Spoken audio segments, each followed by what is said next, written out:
नमस्कार। मेरा नाम प्रतीश है।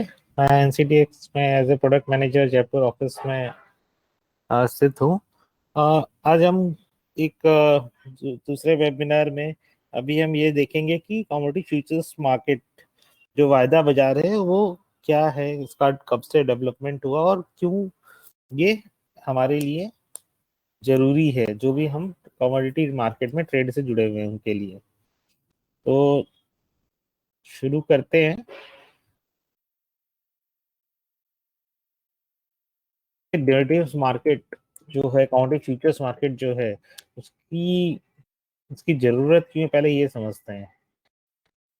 अगर आज के टाइम हम देखें तो हमारे जो जो मंडियां हैं जहाँ पे कि हमारी फसलों का ट्रेड, फसल जो ट्रेड होती हैं मंडियों में, वो बहुत ही अलग अलग जगहों पे स्प्लिट मतलब फैली हुई हैं, और हर जगह पे अपने वहाँ के लोकल व्यापारी हैं जो खरीदते हैं और बेचने वाले हैं। तो बट ये है कि वो सारे एक दूसरे से जुड़े हुए नहीं है, सारे अलग अलग हैं। तो कई जगह प्राइस भाव जो हैं किसी प्रोड्यूस के अच्छे मिल जाते हैं, कई जगह नहीं मिल पाते हैं कई मंडियों में। और जो सरकार का जो निर्धारित मूल्य होता है, न्यूनतम समर्थन मूल्य, वो भी किसानों को हेल्प मदद नहीं पहुंचा पाता है, क्योंकि सरकार की भी खरीदी एक लिमिटेड क्वांटिटी में होती है।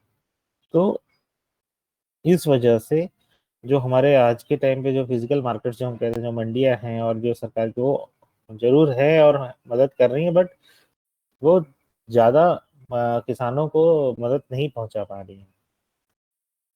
तो और दूसरा क्या दिक्कत है कि हमारा प्रोडक्शन, जो हमारी फसल की उत्पादन है, वो बढ़ते जा रहा है, क्योंकि हमारे इनपुट साइड से जो हम बीज कहते हैं या जो हम बाकी जो इनपुट है, फर्टिलाइजर है या पेस्टिसाइड से केमिकल, वो सभी चीज़ों में हमने काफ़ी डेवलपमेंट कर लिया है, और हमारा जो उत्पादकता है वो काफ़ी बढ़ गई है। लेकिन वो तो बढ़ रही है, उसके साथ साथ उसमें खर्चा भी बढ़ा है थोड़ा। लेकिन होता ही है कि ये जब प्रोडक्शन, हम जब ज़्यादा प्रोडक्शन हो भी जाता है तो भी हमें उसका अच्छा भाव नहीं मिलने के कारण वो किसानों को या उधर नुकसान हो जाता है।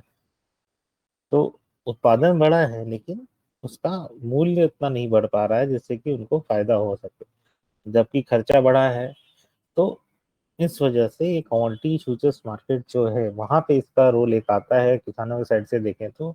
वहां पे कि वो जो ये भावों का मूवमेंट होता है, जैसे कि अगर हम ऑफ सीजन देखें, आज चने का भाव 5200 5300 चल रहा है। जो सीजन आएगा, जब माल आवक चालू होगी मार्च अप्रैल में, तो हो सकता है ये इससे कम हो जाए। ज्यादातर ऐसा ही होता देखा गया है कि वो ऑफ सीजन में बढ़ ऊंचा रहता है आज बुआई के टाइम पे, और जब फसल आती है तब नीचे हो जाता है। तो किसान तो अभी भाव देख के बुआई कर रहा है, लेकिन जब वो फसल आएगी तब वह गिर जाए। तो ये जो भाव का मूवमेंट होता है, उससे बचने के लिए हमारा ये डेरिवेटिव्स फ्यूचर्स मार्केट जो है, वो एक एक तरीका प्रोवाइड करता है जिससे कि आप इससे बच सकते हैं, और जो अच्छे भाव है उसको आप लॉक करके आप उसको अच्छे भाव को ले सकते हैं अपनी फसल की।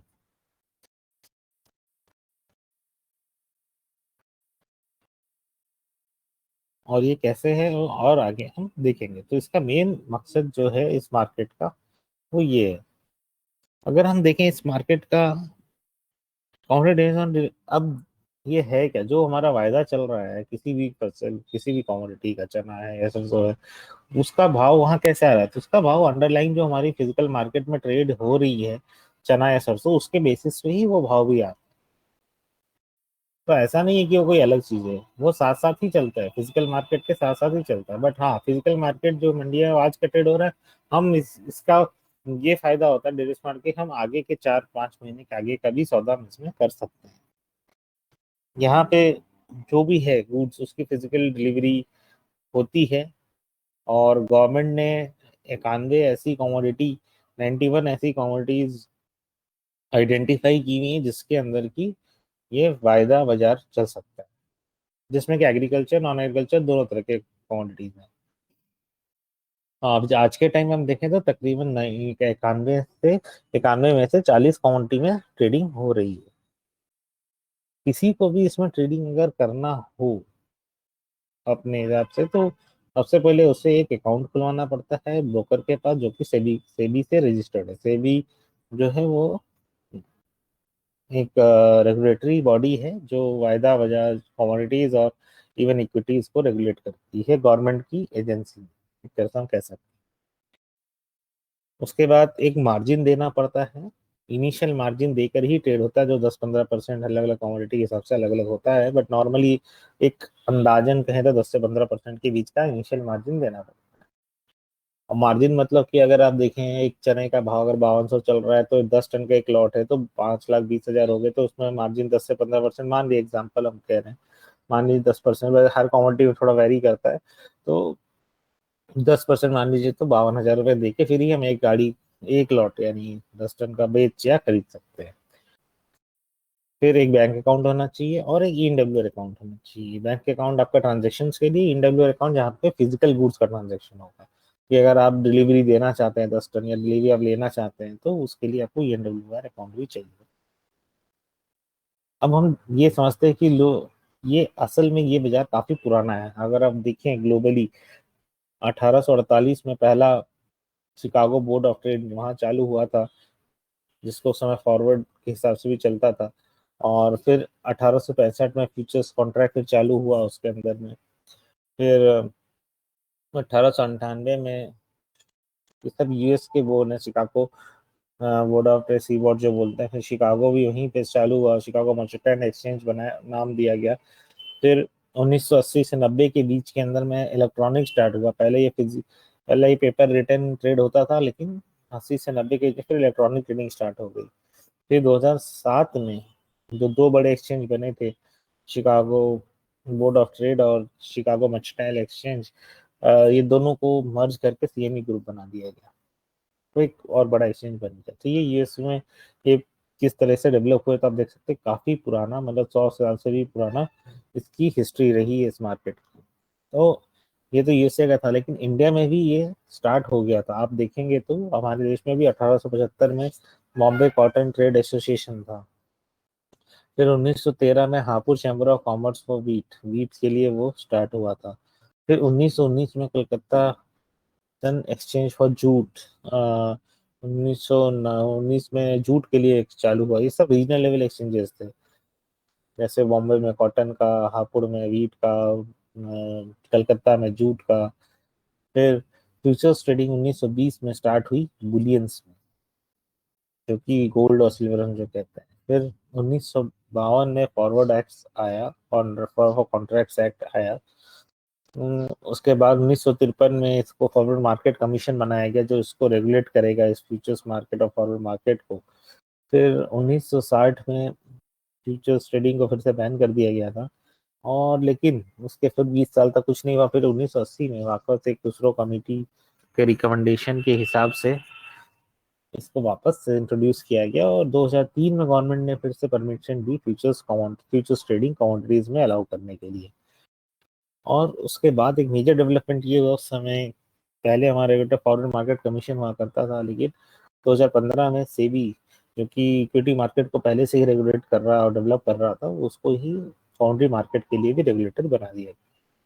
तो आप देख सकते हैं कि इस मार्केट की काफी पुरानी हिस्ट्री है, काफी टाइम से ये चल रहा है।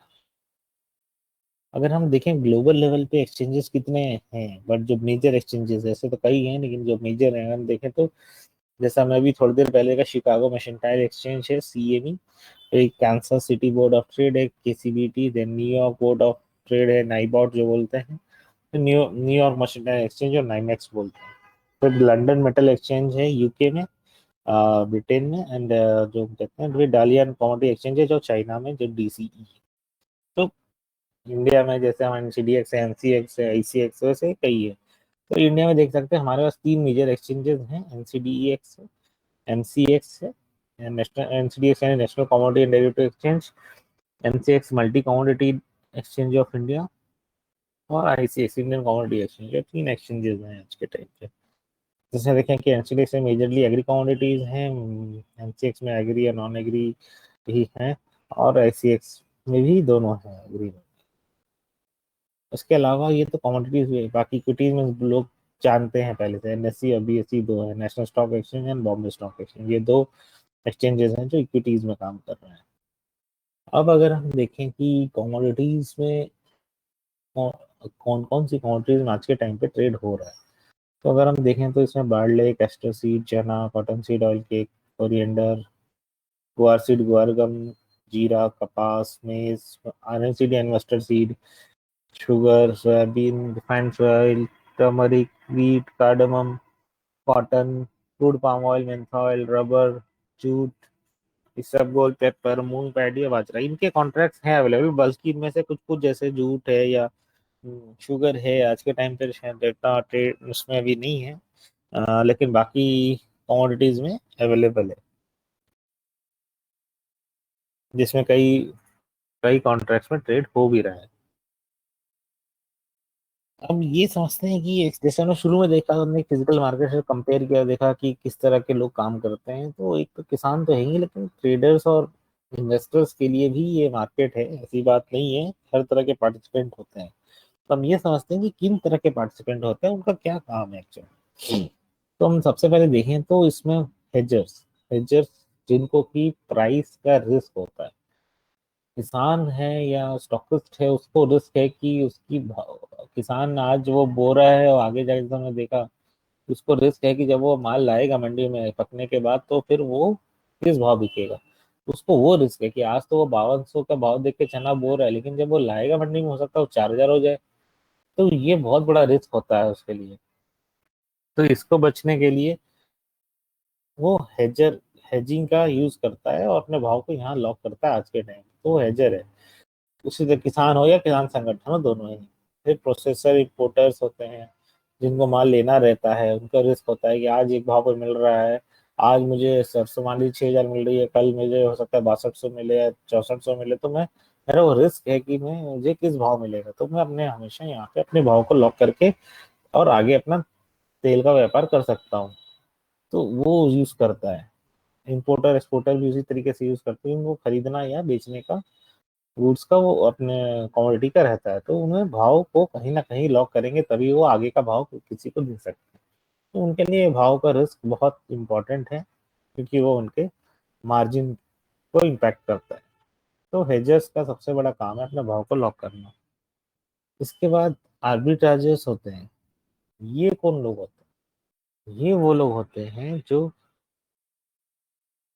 दो मार्केट के बीच के भाव का डिफरेंस का फायदा उठाते हैं। जैसे कि आज के टाइम मान लीजिए हम देखते हैं कि चना अगर हाजिर बाजार में 5,000 बिक रहा है और वही चीज वायदा बाजार में 5200 में बिक रही है, तो हम इसमें ये कर सकते हैं कि वो ये लोग क्या करते हैं कि 5,000 में उन्हें हाजिर मार्केट में लेते हैं और सारा खर्चा जोड़ के देखते हैं कि 5200 में उनका कुछ बच रहा है, तो वहां बेच देते हैं, और ये बीच का जो डिफरेंस है वो उनका प्रॉफिट हो जाता है, क्योंकि एक भाव नीचे भाव पे लिया और ऊपर भाव पे बेच दिया। उल्टा भी करते हैं, कई बार ऐसा होता है कि हाजिर बाजार ऊपर चल रहा है और वायदा बाजार नीचे चल रहा हो, तो वायदे बाजार से लेकर के डिलीवरी हाजिर बाजार में बेच देते हैं। तो ये दो मार्केट के बीच का फायदा उठाते हैं। फिर स्पेकुलेटर्स होते हैं।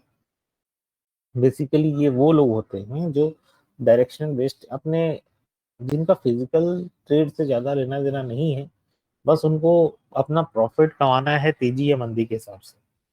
उनको ऐसा लगता है, किसी को लगता है कि तेजी होगी तो वो लेके चलते हैं, किसी को लगता है कि भाव गिरेंगे तो बेच के चलते हैं। तो उनका अपना उनका मकसद यहाँ सिर्फ होता है फायदा कमाना भाव के मूवमेंट से, ऊपर जाए या नीचे जाए उसे।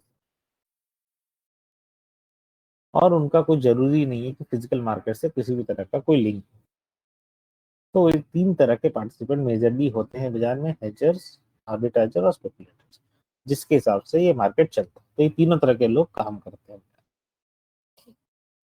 अगर हम देखें कि पूरे कमोडिटी डेरिवेटिव्स में जो एक्सचेंजेस हैं, उनका एक ये जो पूरा सिस्टम इकोसिस्टम है कमोडिटी डेरिवेटिव्स फ्यूचर्स मार्केट का, तो किस तरह के मेजर कॉम्पोजिशन कहते हैं। तो देखिए, एक तो एक्सचेंज होता है जहाँ की ट्रेड हो रहा है, दूसरा होता है क्लियरिंग कॉर्पोरेशन जो कि आपके ट्रेड को क्लियर करता है, सेटल करता है, जहाँ पे आपके डेली एम टू मार्केट का सेटलमेंट कही है, फाइनल जो वायदा एक्सपायर होता है 20 तारीख को, तो उस दिन का पूरा सेटलमेंट फिजिकल गुड्स का, पैसे का ट्रांजैक्शन वो क्लियरिंग कॉर्पोरेशन करता है, मार्जिन वगैरह सब क्लियरिंग कॉर्पोरेशन मैनेज करता है।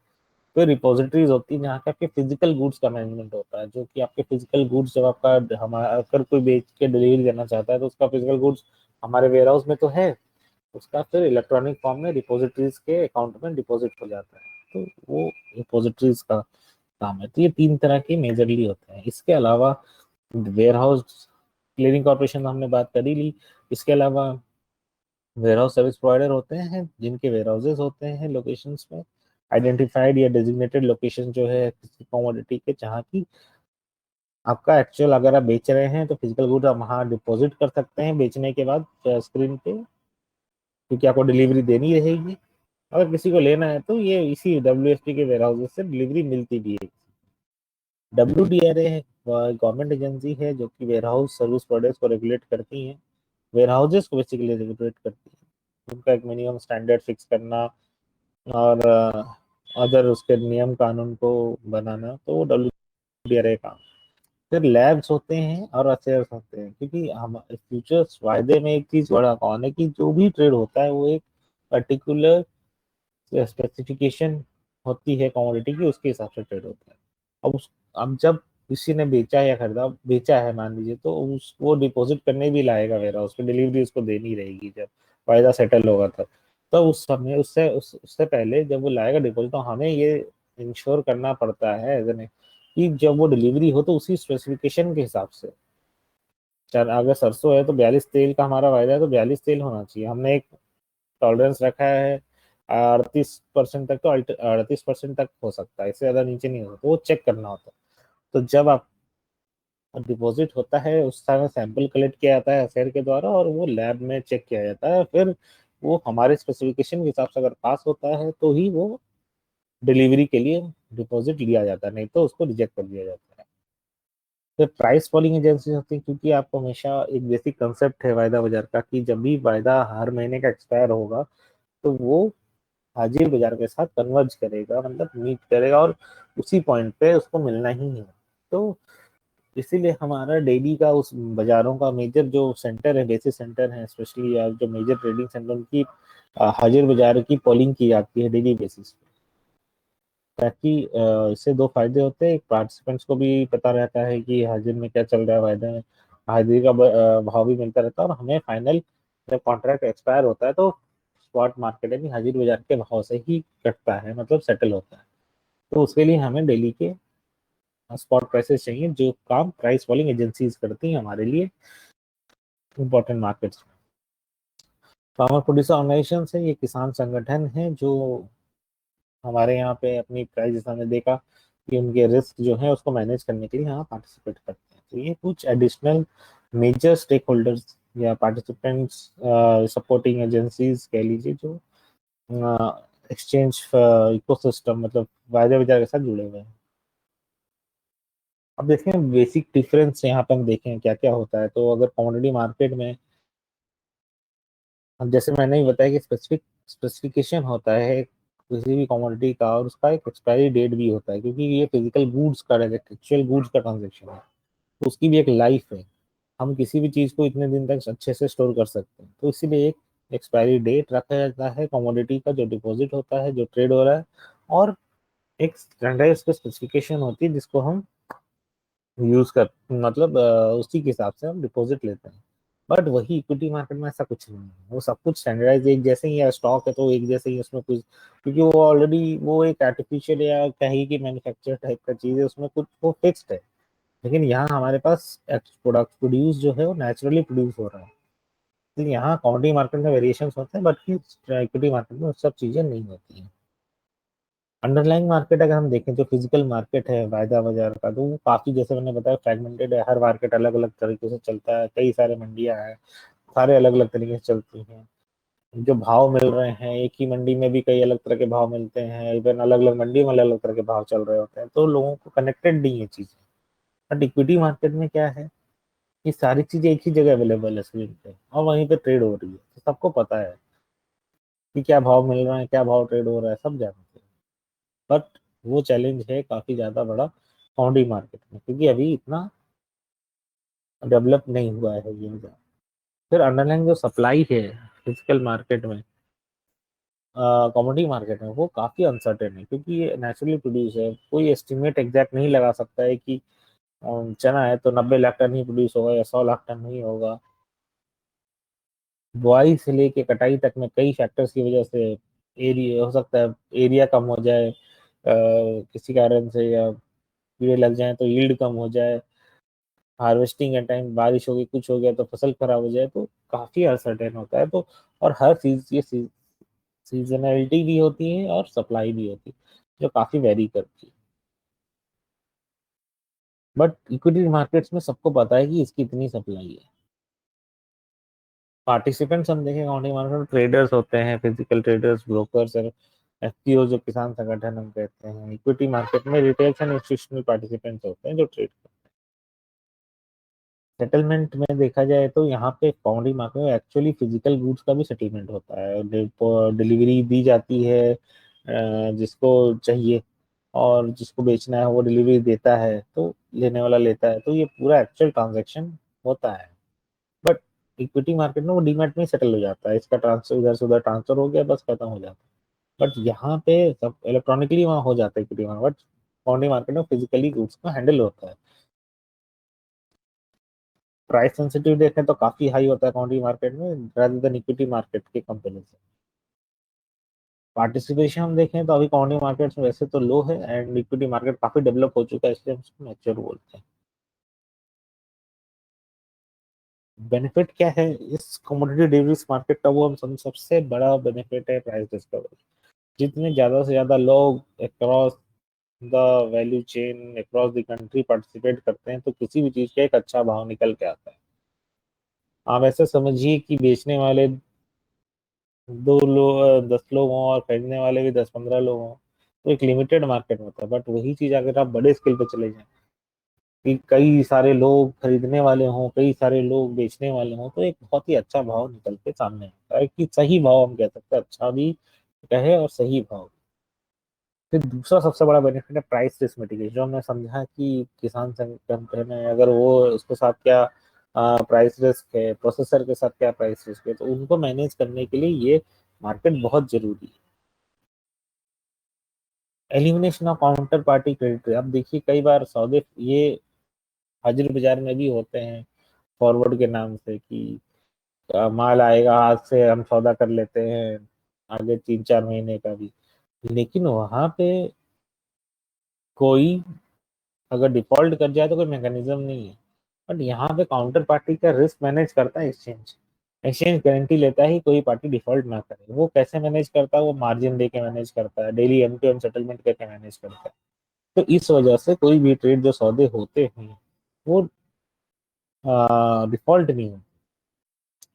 फिर ये मार्केट सारी तरह के लोगों को, मतलब अब देखिए मंडी में तो फिजिकल के जो ट्रेडर हैं, प्रोसेसर, वही ट्रेड कर रहे हैं। बट कोई इन्वेस्टर है तो ये एक्सचेंज एक प्लेटफॉर्म देता है किसी भी इन्वेस्टर को इन्वेस्ट करने के लिए।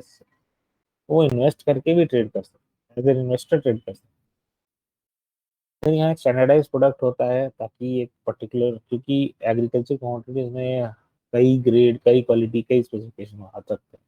बट एक स्टैंडर्डाइज कॉन्ट्रैक्ट बना के इसको ट्रेड कराया जाता है, जो काफी हद तक एक मैक्सिमम जो उस पर्टिकुलर प्रोडक्ट की जो एक्चुअल क्वालिटी मैक्सिमम जो प्रिवेल करती है मार्केट में, उसी हिसाब से वो स्टैंडर्डाइज किया जाता है, ताकि लोगों को पता रहे कि क्या चीज का किस क्वालिटी का भाव चल रहा है।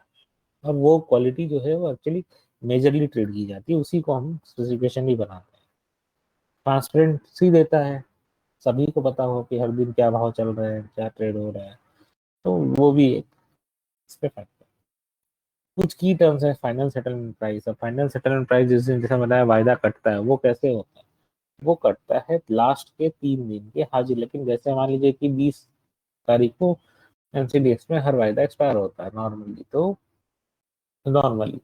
तो 20 तारीख को जब कटेगा तो 18, 19, 20, इन 3 दिनों का उस हाजिर बाजार का, क्योंकि देखिए हर एक कॉन्ट्रैक्ट जो है वो किसी का कोई ना कोई एक बेसिस सेंटर है। जैसे चना है तो बीकानेर है, सरसों है तो जयपुर है, क्योंकि ये इंडिया के सबसे बड़े उस पर्टिकुलर कमोडिटी के ट्रेडिंग सेंटर है, तो वो बेसिस सेंटर माना जाता है, और उसी का हाजिर का भाव 3 दिन का लेकर के, लास्ट 3 दिन का, यानी 20 तारीख एक्सपायर और 18, 19, 20, इन तीनों दिन का हाजिर का भाव लेते हैं। जैसे हम तो हर दिन का ले ही रहे हैं, इन दिनों का लेके उसका एवरेज करके फिर वो भाव देते हैं कि ये उसका सेटलमेंट प्राइस हो। तो फाइनल डे अगर सेटलमेंट हो, फाइनल डे जो एफएसपी आता है जिसपे कि एक्चुअली उस दिन जो भी डिलीवरी ले रहा है या दे रहा है उसको किस भाव पे देना है, तो वो ये भाव निकल के आता है, जो कि फिजिकल मार्केट के हाजिर बाजार के करीब करीब करीब बराबर होता है।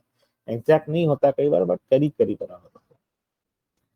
तो mark to market, M to M difference, तो अब ये क्या है, ये एक रिस्क मैनेजमेंट तरीका है। देखिए आज जैसे किसी ने बेचा 5,000 रुपये चना, कल को 4800 हो गया, तो इसमें क्या होगा, आज मतलब आज सुबह बेचा और शाम को मार्केट क्लोज हुआ 4800 हो गया, अब 200 रुपये कम हो गए। तो अब ये हम 200 रुपये क्या करते हैं जब कम हो गए, अब यहाँ क्या हो सकता है, बेचने वाले को तो फायदा है 200 रुपये, क्योंकि अब तो भाव गिर गए, तो लेने वाला उसको 200 रुपये का नुकसान है, क्योंकि अब वो सोच सकता है कि मैं यहाँ से लेने के बजाय हाजिर, क्योंकि यहाँ गिरा है तो हाजिर बाजार भी गिरा होगा, तो हाजिर से वो लेना चाहेगा कि हाजिर में सस्ता मिल जाए या डिफॉल्ट भी कर सकता, तो वो चीज ना हो इसके लिए हम क्या करते हैं, बायर से 200 रुपये लेकर के हम सेलर को दे देते हैं। तो अब क्या हुआ, अब अगर जो बायर है वो कहीं बाहर से खरीदता भी है, मान लीजिए वही चीज वो 48 में खरीदते, कि उसने 200 रुपये तो यहाँ दे भी रखे हैं एक्सचेंज में एमटीएम में, तो वो उसको 200 रुपये मिल भी, 200 रुपये लग भी गए, तो उसको नेट तो 5,000 ही पड़ रहा है, इसलिए डिफॉल्ट ना हो। तो ये एक रिस्क मैनेजमेंट सिस्टम है जिसको एक्सचेंज फॉलो करता है, ताकि जो सौदे हैं वो डिफॉल्ट ना हो। तो ये डेली के बेसिस पे होता है। ये एग्जाम्पल था इतना बड़ा मूवमेंट का, कई बार इतना नहीं होता है, बट मैंने एक एग्जाम्पल लेके कोशिश। फिर liquidation of A futures contract by entering into opposite देखिए, अभी ऑफसेट यानी अगर आपने बेच रखा है लेकिन आप डिलीवरी नहीं देना चाहते हैं एक्सचेंज में, आप बाहर ही बेचना चाहते हैं, आप सिर्फ हेज किए थे प्राइस, तो आप ऐसा कर सकते हैं कि आपने बेचा है तो अपना पोजीशन को स्क्वायर ऑफ कर लीजिए, इसको ऑफसेट कहते हैं, आप फिर खरीद लीजिए वापस, और वापस और फिर ले आपकी पोजीशन एक्सचेंज में जीरो हो गई, आपकी कोई लाइबिलिटी नहीं एक्सचेंज में डिलीवरी देने की, फिर आप जाके के अपने माल को फिजिकल मार्केट में बेच दीजिए। तो ऐसा भी कर सकते हैं लोग।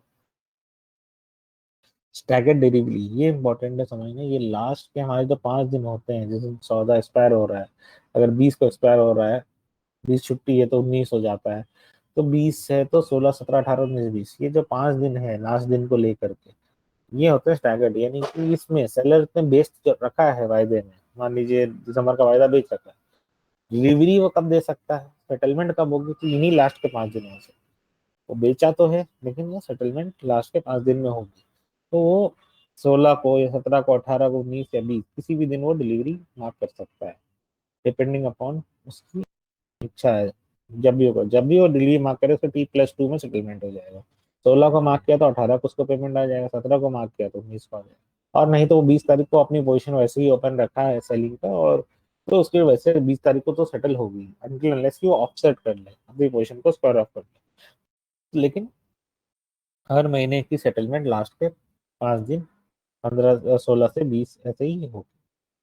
कॉन्टी इंडेक्स है जो कि 10 मतलब पूरे ओवरऑल कॉन्टी मार्केट कैसा परफॉर्म कर रहा है उसका एक पिक्चर देता है।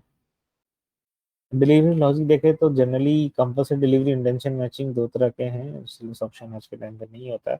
तो कंपल्सरी डिलीवरी ये होता है कि जैसे हमने बताया कि लास्ट के 5 दिन कंपल्सरी डिलीवरी देनी ही है, पोजीशन है तो वो सेटलमेंट जो है सौदा एक्सपायर होगा वो डिलीवरी के साथ ही होगा। इंटेंशन मैचिंग में होता है कि इंटेंशन मैचिंग में बायर सेलर इंटेंशन देते हैं कि मुझे डिलीवरी देना है, सपोज इस लोकेशन पे, जो लोकेशन है हमारे सेंटर्स हैं उसी में, और क्वांटिटी, कि उसने बोला मुझे सोया रिफाइंड 10 टन देना है, इंदौर देना है, लेकिन बायर का भी इंटेंशन होगा कि हाँ उसको भी 10 टन लेना है और सेम लोकेशन, क्वांटिटी और लोकेशन दोनों मैच करेगी तो ही वो डिलीवरी में सेटल होगा, नहीं तो नहीं होगा, नहीं तो वो कैश सेटल ही हो जाएगा। जिस तरह से हम डेली डीएसपी के हिसाब से M2M करते हैं, जैसे मैंने बताया, उसी हिसाब से वो भी फाइनल सेटलमेंट फाइनल प्राइस के हिसाब से M2M करके सेटल हो जाएगा। प्राइस डिस्कवरी कैसे हेल्प करता है, देखिए एक तो ये लोगों को, किसानों को या किसी भी को एक आइडिया देता है कि क्या भाव चल रहे हैं, फिर उसके साथ उसको एक बार्गेनिंग पावर ही बढ़ती है कि ठीक है, अब उसको भाव पता है कि आज क्या चल रहा है, कल क्या नहीं पता हो तो फिर तो वो कुछ बोल ही नहीं सकता। और जनरली पहले क्या होता था कि किसान कमीशन एजेंट या मंडी के ट्रेड उनके ही भाव पूछता था। अब उसके पास अवेलेबल है तो किसी को डिपेंडेंट होने की जरूरत नहीं है। वो इंडिपेंडेंट है, वो हर जगह से अपने भाव जान सकता है, अपने भाव के हिसाब से बार्गेन कर सकता है, तो उसको बहुत कम नहीं बता सकता कि उसको ही भाव पता है, तो बार्गेनिंग पावर भी बढ़ती है। प्राइस रिस्क मैनेजमेंट जो हम कह रहे थे, जैसे हमने पहले भी समझा कि कैसे होता है कि आज के टाइम पे हम बोल रहे हैं अच्छी भाव है, लेकिन जब माल आएगा तो कम। तो हम आज ही के टाइम जब हम बुआई कर रहे हैं तो अच्छे भाव, आज अच्छे भाव चल रहे हैं तो आज ही हम बेच सकते हैं आगे के नए सीजन जब आ रहा है। कि आज के टाइम में आप देखेंगे तो चना के या सरसों के जो रबी की फसल है उसकी अप्रैल मार्च अप्रैल के सौदे खुले हुए हैं वायदे बाजार में, और ट्रेड भी हो रहे हैं। इसका मतलब है कि तब के लिए जब आपकी फसल आएगी तब का भाव भी आपको दिख रहा है आज के टाइम में अभी क्या चल रहा है। लेकिन जब वो समय आएगा तो हो सकता है वो नीचे आ जाए, तो आज ही आप उस भाव को देख करके लॉक कर सकते हैं। तो जो लॉक कर देगा उसको एक अच्छा भाव मिल सकता है, जो नहीं करे क्या होगा कि जनरली क्या होता है कि जब फसल आती है तो भाव गिरते हैं, भाव नीचे चले जाते हैं, नुकसान हो जाता है। लेकिन आज ही आप लॉक कर दें तो आपको वो फायदा हो सकता है। कुछ इंपॉर्टेंट पॉइंट जैसे बेसिस सेंटर जो है, हर एक कम्युनिटी का एक मेजर बेसिस सेंटर होता है कि उस कम्युनिटी का सबसे बड़ा प्रोडक्शन या ट्रेडिंग सेंटर होता है। चने का जैसे बीकानेर है, या जैसे सरसों में जयपुर है, जीरा में ऊंझा है, तो उस बेसिस सेंटर के हिसाब से होता है, क्योंकि एक बेसिक सेंटर रखना होता है, क्योंकि भाव उसी के सेंटर के हिसाब से उस पर्टिकुलर क्वालिटी के हिसाब से ही चलते हैं स्क्रीन पे, जो कि ज्यादा ट्रेडेबल होती है। ट्रेडिंग यूनिट, डिलीवरी यूनिट होती है कि हर कमोडिटी से कि चना है 10 टन में आप डिलीवर और ट्रेड कर सकते हैं मिनिमम। जैसे कि जीरा है तो 3 टन कर सकते हैं। और सोयाबीन है जैसे वो 5 टन है, तो हर कमोडिटी में एक अलग अलग लॉट साइज है, जिसके साथ साथ ट्रेड भी उस मल्टीपल में आप कर सकते हो और डिलीवरी भी उसके मल्टीपल में दे सकते हो। फिक्स साइज है कि किसके भाव आप किस डिफरेंस के हिसाब से डाल सकते हैं स्क्रीन में। जैसे कि अभी मान लीजिए चने का 5,000 चल रहा है, तो आप 5,000 50 पैसे नहीं डाल सकते, आपको या तो 1 रुपए डालने होंगे, 5 4 1 या 2 या 3, 1 रुपए के मल्टीपल्स। तो हर कमोडिटी के अलग अलग फिक्स साइज होते हैं, तो वो भी आपको ध्यान में रखना चाहिए। एडिशनल वेरिएशन देखिए, बेसिक सेंटर तो होता ही है हर कमोडिटी का, लेकिन इसके अलावा और भी अदर सेंटर होते हैं जो कि इंपॉर्टेंट होते हैं उस कमोडिटी के, जैसे कि भी चेन्नई में बीकानेर तो दिल्ली भी, सॉरी इंदौर भी है, महाराष्ट्र में अकोला भी है, तो वो भी सेंटर्स होते हैं। बट वो बेसिक सेंटर के हिसाब से प्रीमियम या डिस्काउंट पर देख के रखे जाते हैं, और वहाँ भी डिलीवरी हो सकती है। तो हर कमोडिटी में एक बेसिक सेंटर के अलावा कुछ एडिशनल डिलीवरी सेंटर्स भी होते हैं, जहाँ की स्पीड अच्छी ट्रेड होती है। क्वालिटी स्पेसिफिकेशन सेम रहता है, सिर्फ प्रीमियम और डिस्काउंट उस सेंटर में कुछ हो सकता है, डिपेंडिंग अपॉन सिनेरियो कैसे ट्रेड फ्लो करता है। टाइमिंग होती है कि जैसे कि 9 से 5 मेजर एग्रीकल्चर काउंटी चलती है, कुछ काउंटी 9 बजे तक चलती है। क्वालिटी पैरामीटर्स होते हैं फिक्स कि ये रेंज है, ये बेसिस पैरामीटर्स हैं, इतना तेल इतना मॉइस्चर, अगर सरसों ले लें तो इतना कचरा, इतना एफ है, ये है। बट हाँ ठीक है, यहाँ तक अलाउड है इतना डिस्काउंट के साथ, तो क्योंकि ये फिजिकल डिलीवरी में सेटल होता है तो वो रखना जरूरी है। और एग्रीकल्चर कमोडिटीज है, नेचुरली प्रोड्यूस है, तो ये वेरिएशन आता है। जैसे हमने देखा कि स्टैगर्ड एंड कंपल्सरी डिलीवरी हमने देखा अभी कैसे होता है, और कैश सेटल्ड आप समझ सकते हैं। इंटेंशन मैचिंग जो है जनरली वो कैश सेटल हो जाता है कई बार। फिर मैच्योरिटी डेट, ड्यू डेट वो होती है, और उसके बाद एक पोजीशन लिमिट होती है हर एक क्लाइंट की, हर एक ब्रोकर के लेवल पे कि कितनी हो सकती है, ताकि मार्केट नॉर्मल चलता रहे। और डेली प्राइस लिमिट फ्लक्चुएशन भी है कि कितना हो सकता है। जैसे हमारे मैक्सिमम एग्रीकल्चर 3+1 होता है कि 4% -4 से +4, मतलब नीचे अगर 4 -4% हो गया तो सर्किट लग जाता है, फिर ट्रेड नहीं होगा। ऊपर 4% लग गया तो वो उसके ऊपर ट्रेड नहीं होगा, विद इन उसके रेंज में ट्रेड हो सकता है। तो डेली का एक लिमिट होता है। एफएसपी हम पहले ही डिस्कस कर चुके हैं। फ्यूचर्स कॉन्ट्रैक्ट के साथ साथ अदर अदर एक नया ऑप्शंस कॉन्ट्रैक्ट भी आया है, उस पर हम अलग से कभी बात करेंगे बिल्कुल कि वो क्या है, उस पर भी ट्रेड हो रहा है। वो भी एक हेजिंग टूल ही है। तो ये हम पहले भी देख चुके हैं रोल क्या है। मेजर मेजर हम देखे हैं अकोमोडेशन का, तो एक अच्छा fair price discovery, real transparent of real time price dissemination, मतलब कि आपको रियल टाइम क्या प्राइस चल रहा है वो डिसमिनेट हो, और रिस्क मैनेजमेंट। ये तीन मेजर इसके काम है। रिस्क ट्रांसफर कैसे होता है, हमने समझा कि क्या रिस्क है और हम तो कैसे हेज कर सकते हैं। लॉन्ग टर्म प्राइसिंग लेने की, देखिए जैसे हम डिस्कस कर रहे थे कि आज बुआई का समय है, तो हम आगे का देख के उस क्या बुआई करना है वो भी हम डिसाइड कर सकते हैं आज के हिसाब से, कि मुझे आज के टाइम में अगर मैं देखूं तो मुझे मेरी फसल अप्रैल में आएगी तो मुझे किसके अच्छे भाव मिल रहे हैं, गेहूं के अच्छे मिल रहे हैं, चने के अच्छे मिल रहे हैं, या सरसों के अच्छे मिल रहे हैं, उसके हिसाब से मैं वो भी डिसाइड कर सकता हूँ। इन्वेस्टमेंट ऑप्शन भी है ये। वेयर हाउसिंग हमने समझा कि फिजिकल डिलीवरी कैसे होती है, तो वेयर हाउस तो हमारे सर्विस प्रोवाइडर, उनका काम है कि गुड्स को स्टॉक करना, उनका वैल्यू जो उनका क्वालिटी है उसको मेंटेन करना, क्वालिटी क्वांटिटी, और पूरा फैसिलिटेट करना डिलीवरी प्रोसेस को। गुड्स को डिपॉजिट करने के लिए अगर कोई डिलीवरी देना चाहता है उसके लिए प्रोसेस है। स्क्रीन पे देख सकते हैं, बहुत ही सिंपल सा प्रोसेस है कि आपका गुड्स आपके पास आ गया, कि आपको जो डिपॉजिट करना है, तो आपको ऑनलाइन जैसे रिजर्वेशन करते हैं वैसे आप स्पेस रिजर्वेशन कर दीजिए। फिर आप ट्रांसपोर्ट अरेंज कीजिए, आपको एक डेट मिल जाएगा कि ये डेट से ये डेट के बीच में आप अपना माल भेज सकते हैं, उस बीच में अपने माल को आप भेजिए वेयर हाउस में, वहाँ जाएगा, वहाँ अनलोड होगा, अनलोड होने के टाइम पे टेस्टिंग होगी, सैंपल कलेक्ट होगा जैसे मैंने बताया, फिर लैब जाएगा, टेस्टिंग होगा, उसमें 5 से 7 दिन का टाइम लगता है। एक्सेप्ट हो गया तो आपको रिसिप्ट मिल जाएगा, बन जनरेट हो जाएगा, वो आपके डीमेट में आपके इलेक्ट्रॉनिक फॉर्म में आ जाएगा डीमेट अकाउंट में। तो सिंपल सा प्रोसेस है। ये हम देख चुके हैं कि मेन फंक्शन क्या है क्लियरिंग कॉर्पोरेशन का, तो पूरा ट्रेड सेटल करना, मार्जिन का सेटलमेंट रखना, तो और काउंटर पार्टी डिफॉल्ट ना करे इसके लिए पूरा मार्जिन का वो करना। तो जैसे हम अभी देख पहले भी देख चुके हैं क्लियरिंग कॉर्पोरेशन को। सेबी के आने के बाद कुछ कुछ अच्छे डेवलपमेंट्स हुए हैं, ये समझना जरूरी है इस मार्केट को कैसे डेवलप किया। तो ऑप्शन कॉन्ट्रैक्ट कमोडिटी ट्रेडिंग में ऑप्शंस का अलाउ किया इन्होंने, सेबी ने अलाउ किया हमें लाने के लिए। रिस्क मैनेजमेंट नॉर्म्स को इक्विटी मार्केट्स के तरह जितना स्ट्रांग है उसको उस तरह से स्ट्रांग बनाया गया। वेयर हाउसिंग नॉर्म्स को चेंज किया गया बेटरमेंट के लिए। कमोडिटी इक्विटी ब्रोकिंग एक्टिविटीज को कंबाइन किया गया। फ्यूचर्स कमोडिटी इंडाइसेस को लॉन्च करने की परमिशन दी गई। फिर ऑप्शन एंड गुड्स को लॉन्च किया गया, जो कि फिजिकल ऑप्शन जो है फिजिकल डिलीवरी के साथ सेटल हो। स्टैगर्ड पीरियड को कम किया गया। म्यूचुअल फंड्स कैटेगरी 3 है, ये फीस पोर्टफोलियो मैनेजर इनको अलाउ किया गया, कमोडिटी मार्केट्स में नया पार्टिसिपेशन है ट्रेड करने के लिए।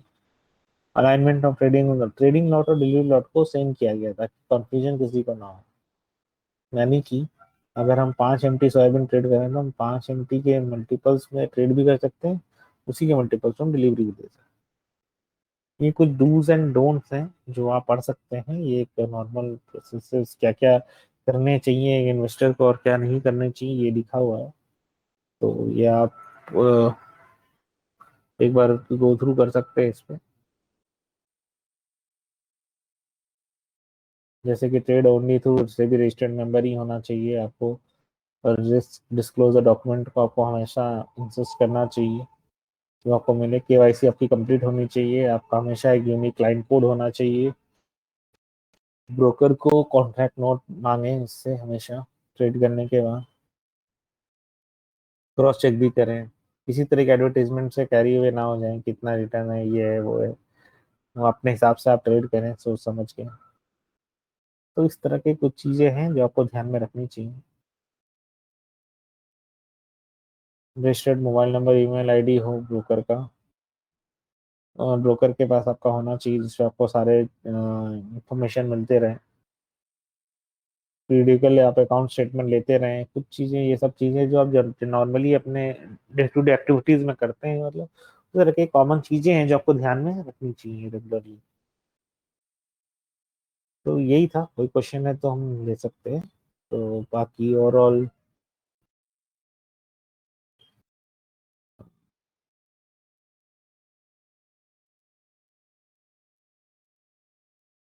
प्रेजेंटेशन और सेशन हमारा समाप्त होता है।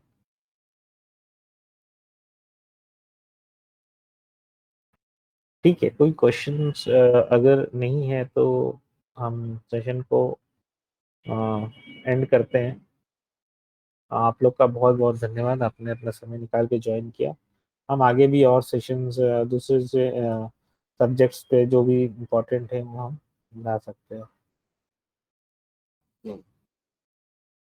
हम लाते रहेंगे और आपको इंफॉर्मेशन प्रोवाइड करते रहेंगे। Thank you so much.